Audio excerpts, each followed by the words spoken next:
My wife mocked my salary in front of our dinner guests, and by the time everyone left that night, I was already gone. Not just from the room, from the marriage. I want to tell you about the night I stopped explaining myself to someone who had already decided I wasn't enough, and how 6 words from her turned 12 years of quiet resentment into one clear decision. For most of our marriage, I told myself money didn't define a man's worth. I believed that, genuinely, even as I watched her measure me against it more and more each year. I worked as a high school teacher, a job I loved, one that let me coach the debate team, mentor kids who had nobody else in their corner, and come home most nights with enough energy left to actually be present with our own children.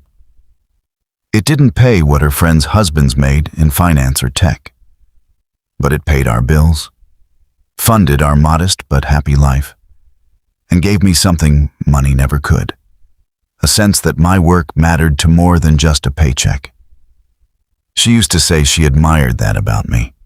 Back when we were newly married, and idealism still felt like a shared language between us.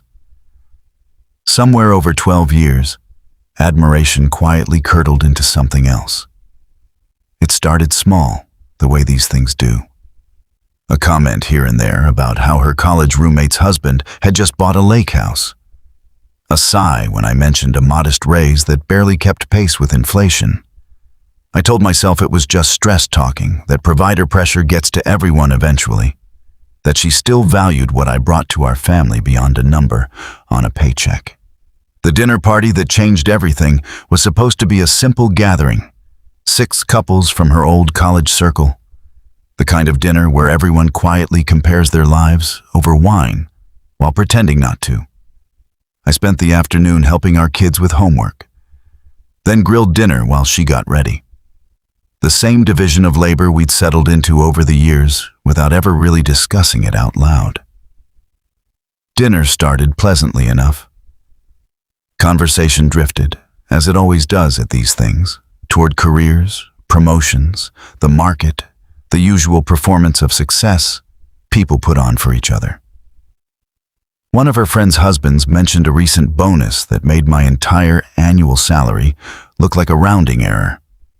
I smiled, said something modest about how teaching has its own rewards, and moved the conversation along, the way I always did when these moments came up. She didn't let it move along. She laughed. That particular laugh she developed over the years that I'd learned meant something sharp was coming, and said, "Well, some of us married for stability, and some of us just married for love, and figured the money would work itself out eventually." Spoiler alert, it didn't. The table gave that uncomfortable half-laugh people give when they're not sure if they're allowed to find something funny. I felt my stomach tighten, but I kept my expression neutral, the way 12 years of practice had taught me. She wasn't finished. Emboldened by the wine and whatever validation she felt from that first laugh, she continued, turning to the table like she was delivering the punchline to a joke she'd been rehearsing for years. Honestly, I sometimes wonder what my life would look like if I'd married someone who actually understood ambition instead of someone content grading essays for 40 years. A few uncomfortable chuckles rippled around the table. Her best friend actually said, "Oh, stop," in that tone that means, "Please continue. This is fascinating."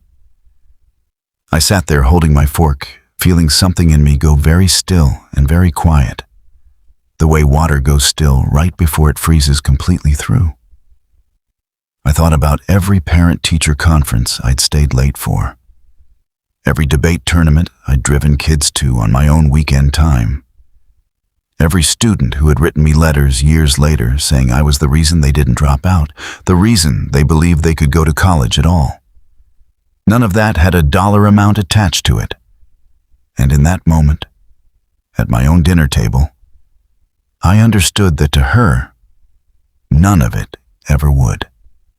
I didn't raise my voice. I didn't make a scene the way she apparently didn't mind making one. I simply set my fork down, looked at her directly, and said the 6 words that ended 12 years of quiet negotiation with my own worth. I said, "I hope the money keeps you warm." The table went silent immediately. Her smile faltered, the performance suddenly missing its audience's expected reaction.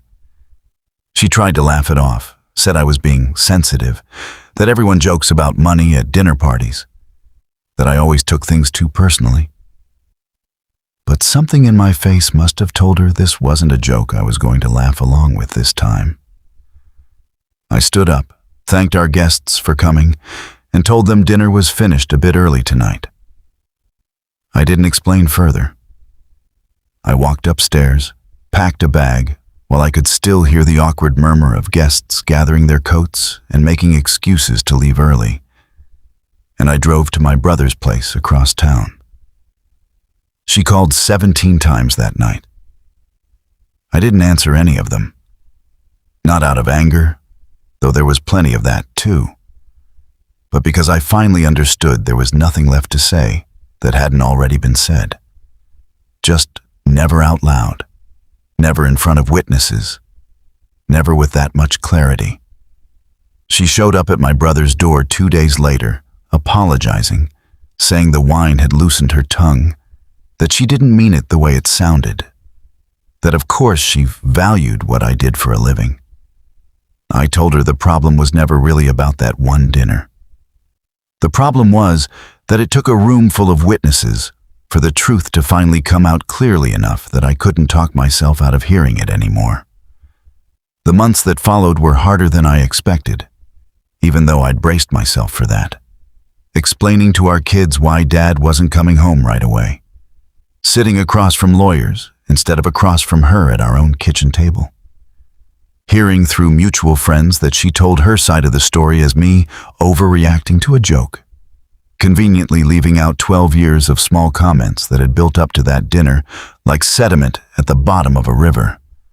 But I also found things I didn't expect to find. I found that my own kids started asking me more questions about my job, my students, the debate tournaments, with a kind of genuine pride that told me they'd absorbed more of her disdain than I realized, and were relieved to finally see me stand up for the value of what I did. I found a quiet, steady kind of peace in a smaller apartment that had exactly the right amount of space for a man who no longer needed to shrink his own accomplishments to fit inside someone else's definition of success. It's been 10 months now since that dinner. I still teach. I still coach debate. I still drive kids to tournaments on my weekends. And I still believe, more firmly now than ever, that a life measured only in salary is a very small way to measure a life at all.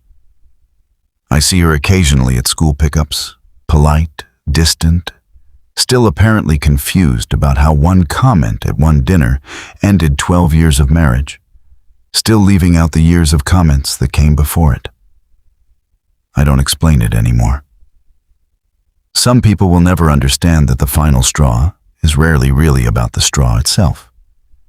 It's about every single one that came before it, quietly stacking up until the weight becomes impossible to carry gracefully anymore. If you've ever had your worth measured by a number that will never capture the things that actually make a life meaningful, I hope you find your own 6 words. I hope you say them clearly, calmly, and then you let yourself walk toward whatever quieter, truer life is waiting for you on the other side of that door.